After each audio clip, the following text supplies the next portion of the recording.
Le cœur net.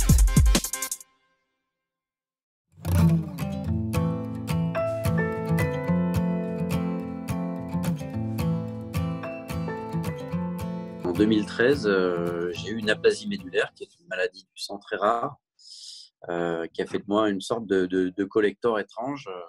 J'ai été greffé par le sang de cordon d'une femme qui avait accouché en 99 à Düsseldorf et dont les cellules souches avaient été conservées dans l'azote liquide à moins 190 degrés pendant 15 ans.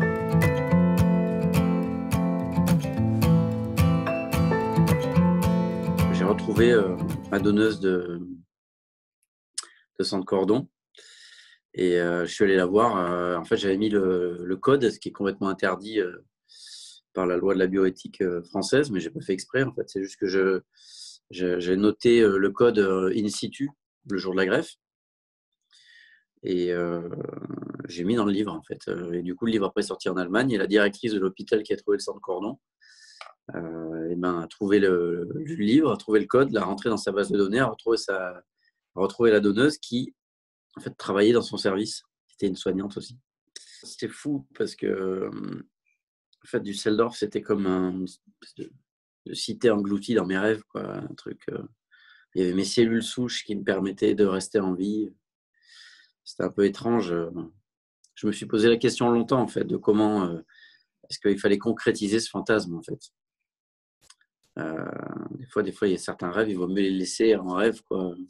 Et là, c'est quelqu'un qui devient ma deuxième mère, quoi. Donc, comment arriver à compacter ça dans une rencontre? J'étais pas sous le coup de la loi, vu que c'est pas moi qui ai fait la démarche, et qu'on m'a invité en Allemagne. Ça m'a provoqué énormément de joie, en fait.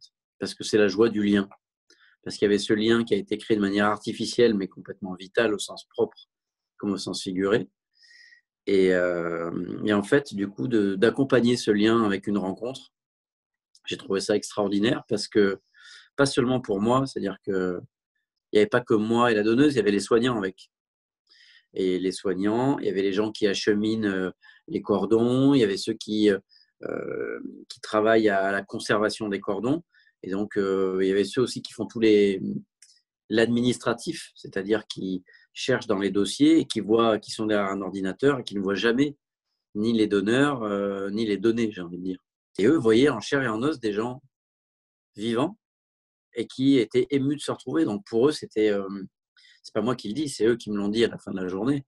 C'était extrêmement gratifiant. J'avais l'impression, à mon humble niveau, de faire ça aussi un petit peu pour les soignants, pour la donneuse évidemment, pour sa fille, qui est donc ma jumelle de sang, mais aussi pour les soignants en fait, qui travaillent à tout ça, qui font des études, qui font ensuite tout un processus et qui des fois sont des cigognes un peu, quoi. C'est-à-dire qu'elles elles prennent un paquet comme ça et à partir du moment où il est livré, elles n'en savent plus rien.